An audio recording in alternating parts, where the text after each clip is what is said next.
I'd say that I want to confirm that it poses a challenge because these infants need to grow and they require nutrients for optimal growth. And because their time in utero has been cut short, we should be able to provide nutrients according to virtually the transfer rates in utero. So we don't practice parenteral alimentation. It's only exceptional that we do this.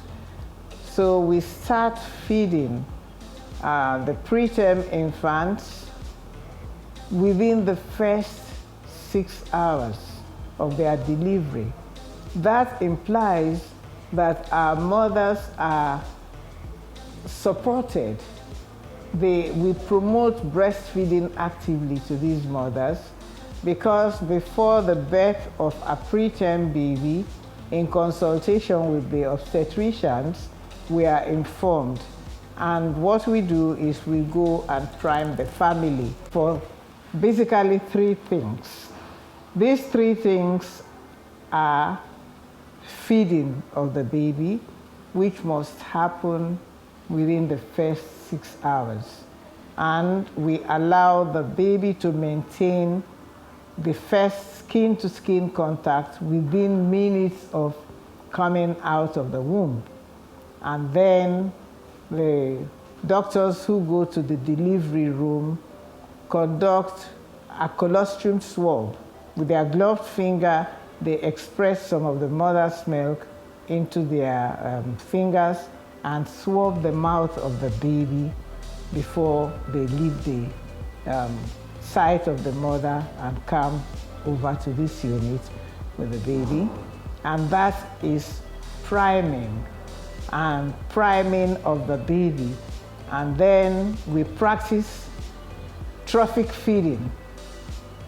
Babies are fed with 0.5 mils of colostrum, whatever we can get, 2 hourly.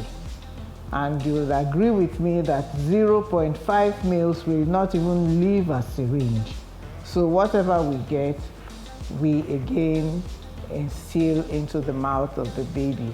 All these are methods of priming the gut because we must prevent what we would refer to as gut cell apoptosis, dying out of the lining of the gut, because it would make things more difficult for absorption for these babies.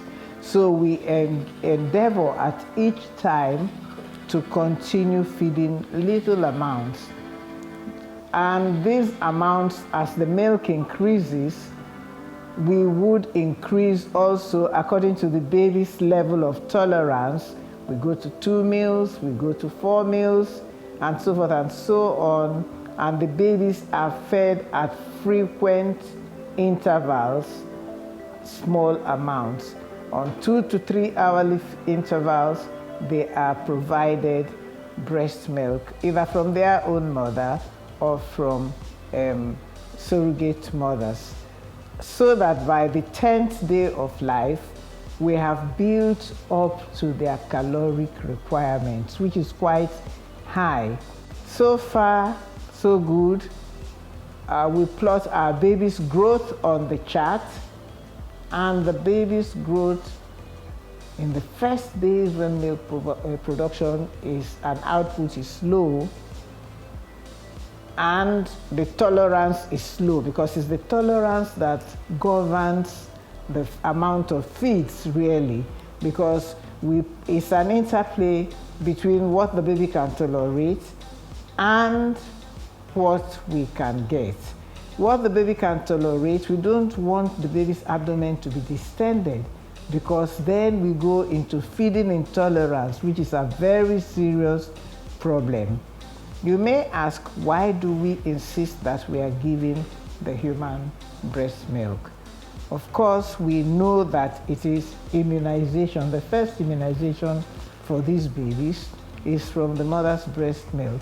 because as we all are aware, or we may not be aware, human breast milk is a living body fluid, because the cells, the breast milk cells that are secreted into the breast milk itself, go to the infant's intestines and continue to secrete antibodies. And the mother's antibodies already are passed through to the baby into the breast milk. It's like nature compensates itself somehow. So with our experience, we minimize the occurrence of necrotizing enterocolitis, which is a very deadly disease when we give breast milk. For us to have a steady supply of the breast milk, we also provide a conducive environment. Here, you would notice that the mothers of our preterm babies are practicing kangaroo mother care, during which we practice intermittent in the ward, whereby they come for sessions of 5 hours at a stretch, and then they go and rest in the mother's room. We have a mother's room inbuilt inside this nursery, because within the mother's room, we have created a kangaroo mother care unit, where the mother, prior to discharge, home discharge with her baby, can be discharged to, and she would practice what she is going to do when she gets home. Because our policy here is to implement family-centered care.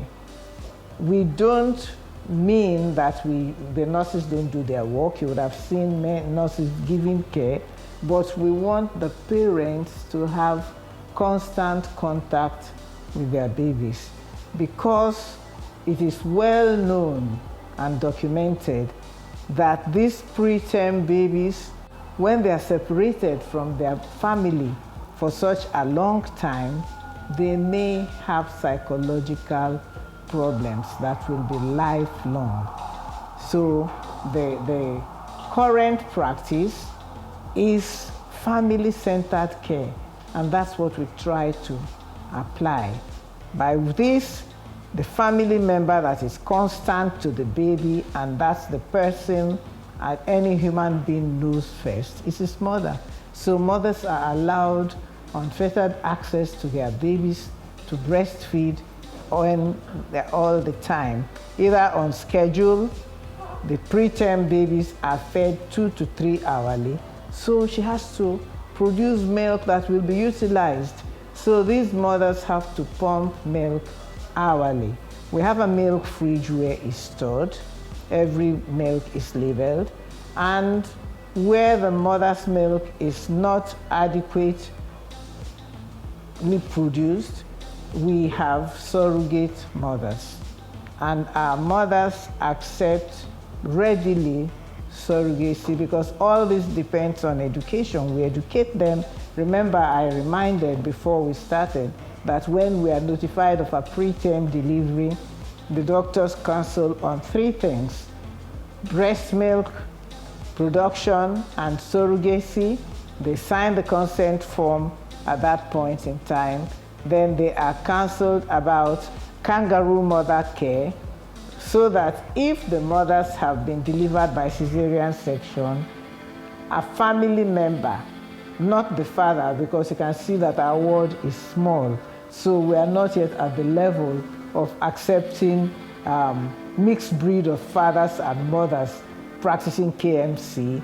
Mainly the mother's sister or the grandmother comes to do KMC until the mother is able. Sometimes the 2 persons, the grandmother and the mother, are there, particularly when it concerns multiple gestations. We had a set of quintuplets, so we had 2 grandmothers here. We had a set of triplets. We had just the grandmother and the mother giving care. When they are twins, the twins can receive kangaroo mother care at the same time. So what exactly has enabled this to happen for us? What has enabled is the fact that the policy support is there. They are ready to make use of the technical experts' advice and do the needful. When this place was being constructed, we counseled that there must be a built-in mother's room within the unit. And to our amazement, management, the medical director at the time did it. And when we counseled again that we needed a kangaroo mother care unit within the ward, they did it. So policy support is needed to have all these things moving smoothly. And we have highly committed nurses and doctors to provide care. All these are very, very key to making things work for these tiny preterm babies.